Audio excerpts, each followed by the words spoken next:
I decided to review the C5 Corvette first out of the four new vehicles in 1.59 because even though the Ferrari makes a lot of sense to talk about, this one is so much of a fan favourite, such a glaring omission from the Corvette lineup that it just seems like, as I said in my overarching review on Thursday, a more significant car, if you will, to the overall landscape of GT7. And of course the C5 Corvette has a very long history in Gran Turismo in both road and racing form. The fantastic thing is, as of course you can see here in the video, in a couple of different forms in fact, in one of the new events which accompanied the update, or technically a day later, the Corvette special event, you can easily turn this into a pretty damn close replica of the C5R race cars. In fact, I'm driving a version which is more like the Forza side of things, the AI is driving a version which is more reminiscent of Gran Turismo's old school version with the yellow and the white and the black. It's a great looking car with those visuals applied, and it is again a perfect example of the higher level of effort put into the aero of certain vehicles, and that, as much as I do critique polyphony and CAS, and will continue to do so, that to me is a genuinely good thing. It really does feel like a genuine step up, having these specific aero upgrades which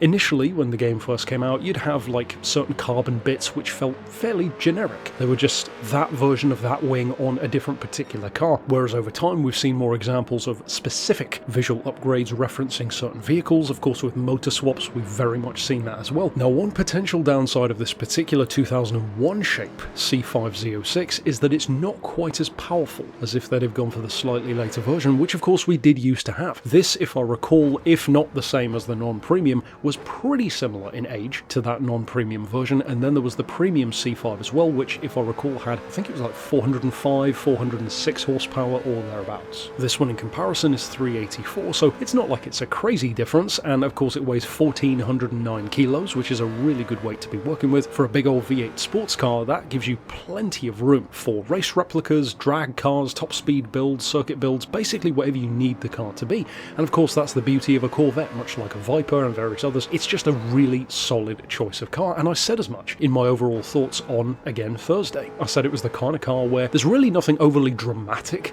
to say about it, it's just exactly what you were hoping for. So to cut the long story short and answer the most important question, if you are a fan of the car, is it worth coming back to the game to play it? Well, actually, yes and no.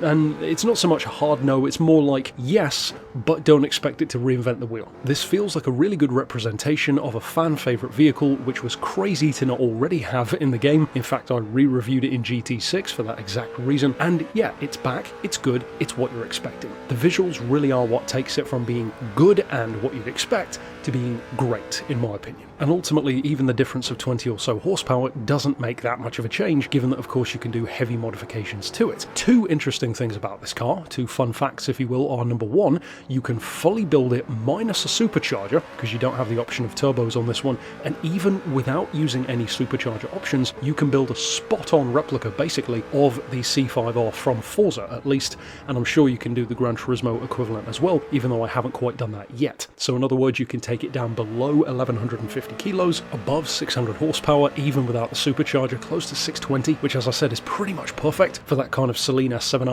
and Maserati MC12 rivaling kind of era, which is great to see, and again that will come in very handy for special projects. A couple of you were asking in that previous review of the whole update, will I be doing something like that in special projects? Of course the answer is resounding yes, of course I will be. And in terms of with the supercharger, well, you're over, I believe it was 800 horses, well over if I recall correctly, so fairly similar funnily enough to what it was last time in GT6.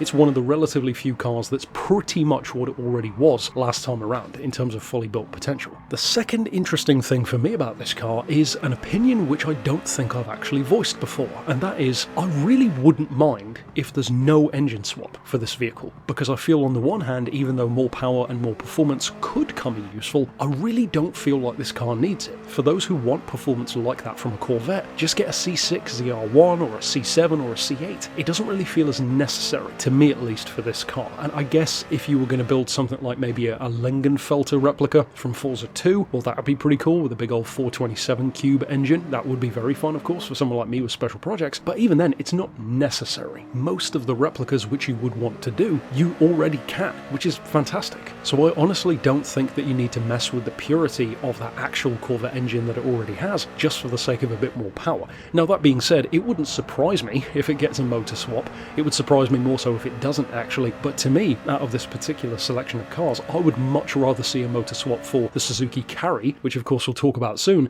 than for this. And for those who are curious, in addition to only being 65 grand to buy anyway, it is indeed to be found also in the used car dealer for an even better price. It's not like you really need the price advantage on this one. It's a bit like, what was it, the Evo I think I talked about, wherein it had a price advantage, but it didn't really feel like it was that necessary, because it's not like it's that expensive of a car to begin with. So my overall thoughts are exactly what you'd expect. The car looks fantastic, it's got superb visual upgrades both with and without the wide body, and yes, the wide body does change the visuals, which is good to see. And overall, if you were hoping for the car, if you were waiting for its return, as so many players were, I don't think you'll be disappointed. I don't honestly see how you could be disappointed by the car, even if for those, I don't know, 6 people who wish it were the 400 horsepower version instead, well, you could literally just do that. Just do, like, I don't know, an ECU upgrade or something, and you're probably already going to be there. So across the board, great representation of an iconic car, Gran Turismo legend, real life legend, at least here in the UK, a surprisingly affordable car as far as Corvettes go on the used market. And yeah, of course, I will see you again when it comes to this one in future with special projects, maybe even more than one, depends what I end up building out of it. And of course, over the next few days, we will be continuing my look into each of the cars in this update in their own review, and in particular, tomorrow's review will be for the Ferrari 812 Superfast. So stick around for that one. I'll see you next time, and thanks for watching.